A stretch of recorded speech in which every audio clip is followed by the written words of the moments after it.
I am Al-Jassasa. Go to the furthest building. Someone is waiting for you. Chapter 1. 30 Days of Terror. The waves are Bismillahirrahmanirrahim. too strong! One of the sailors screamed, gripping the mast as water crashed over the deck. Tamim ad-Dari held on, his knuckles white. He had sailed these waters before. The Mediterranean was his home. But this storm was different.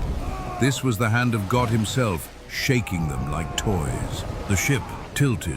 Men slid across the deck.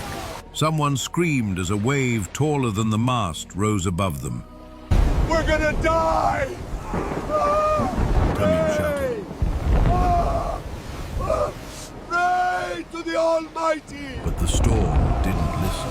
According to Sahih Muslim, 2942a, narrated by Fatima bint Qais, radiallahu anha, the Prophet Muhammad, peace be upon him, told this story in the mosque in Medina after leading the congregational prayer.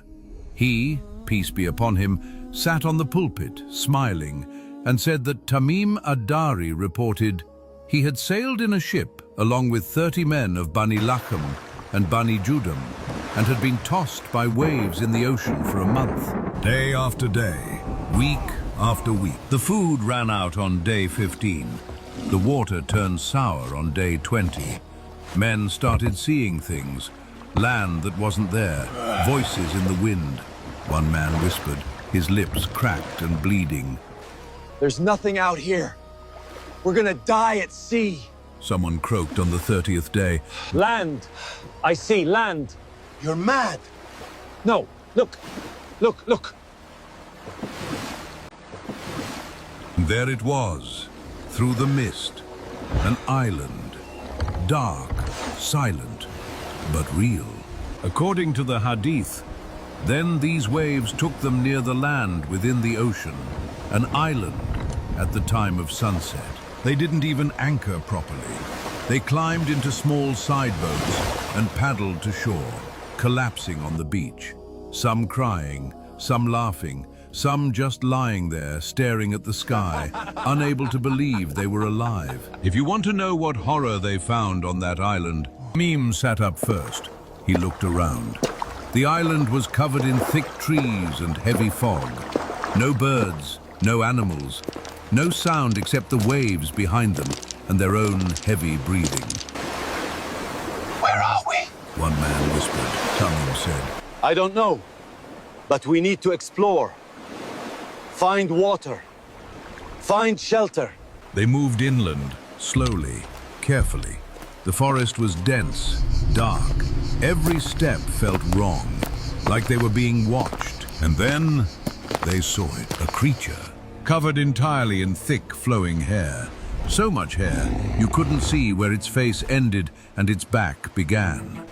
The beast stood in the shadows, massive, unmoving. The men froze. What? What is that? The sailor stammered. The creature Woe turned to you! toward them. Who are you? The creature's voice was strange, neither fully male nor female, deep, hollow. I am Al-Jassasa. What is Al-Jassasa? They asked. According to Jami at-Tirmizi, 2253, which is also graded Sahih, the creature said, I shall not give you any news, nor do I want any of your news. But go to the furthest village, for there is someone who will give you news and seek your news. The men looked at each other, hearts pounding. When it named a person for us, Tamim later recounted, we were afraid it might be a devil. but they had no choice. They needed answers. They needed help. They followed the creature's direction deeper into the island, moving quickly, fear driving them forward.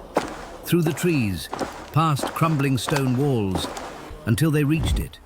A monastery, ancient, half destroyed, but standing. The door was open, and inside, darkness. Chapter 2. The Chained Prisoner.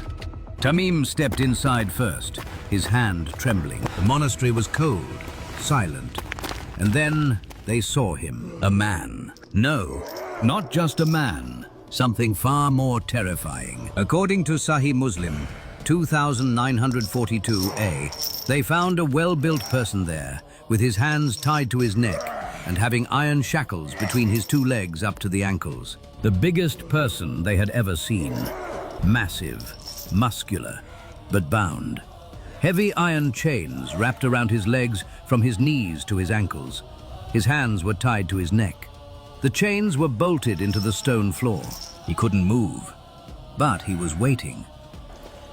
The men whispered. Woe be upon you! Their voices barely audible. Who are you? The chained man lifted his head. His eyes burned like coals. You would soon come to know about me. But tell me, Tess, who are you? Tamim said carefully. We are people from Arabia. We embarked upon a boat, but the sea waves drove us for 1 month. They brought us near this island. The prisoner leaned forward, as far as the chains allowed. Tell me about the spring of Zughar. The men looked at each other confused. Which aspect of it do you want to know? Is there water in it? Does it irrigate the land? According to Sahih Muslim 2942a, they answered, Yes, there is abundance of water in it, and the inhabitants irrigate their land with it. The chained man's eyes gleamed. Inform me about the lake of Tabariya.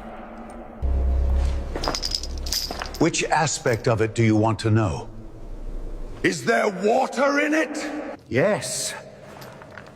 There is abundance of water in it. The prisoner closed his eyes and breathed deeply. Then, I think it would soon become dry. the men stepped back. How did this chained man know about lakes and springs in lands far away? Tell me about the date palm trees of Baisan, which is between Jordan and Palestine. Do they bear fruit? Yes, The men answered. they bear fruit. The man's face twisted. I think these would soon not bear fruit. Then he asked the question that changed everything. Inform me about the prophet of the unlettered people. What has he done? They had heard rumors, stories from traders, whispers of a man in Mecca who claimed to be a prophet. He has come out from Mecca They said, and has settled in Yathrib. Do the Arabs fight against him? Yes. How did he deal with them? according to Jami at-Tirmizi 2253, they answered, He has overcome those in his neighborhood, and they have submitted themselves before him. the prisoner's entire body tensed. Has it actually happened? Yes. And then, according to Sahih Muslim 2942a, the chained man leaped. He threw himself against the chains with such force the entire monastery shook. Dust fell from the ceiling. The irons screamed as he pulled, trying desperately to break free. Inform me! How did the people come to him? "Quickly!" the men shouted back. "They came to him quickly!" He roared. He yanked the chains again and again, but they held. The prisoner stopped struggling. He looked at them, breathing If it is heavily. so, that is better for them, that they should show obedience to him. I'll tell you about myself. I am Dajjal, the false messiah, and I would soon be permitted to get out. So I shall get out and travel in the land, and will not spare any town where I would not stay for 40 nights.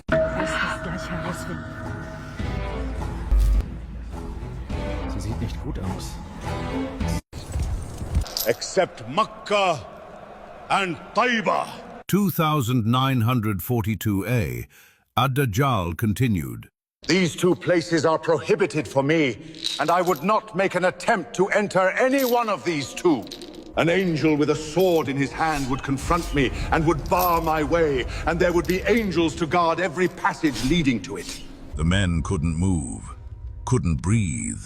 This was Dajjal, the false Messiah, the greatest trial that would ever face mankind. And he was real, and he was waiting. And soon, the chains would break. Chapter 3, The Prophet's Warning.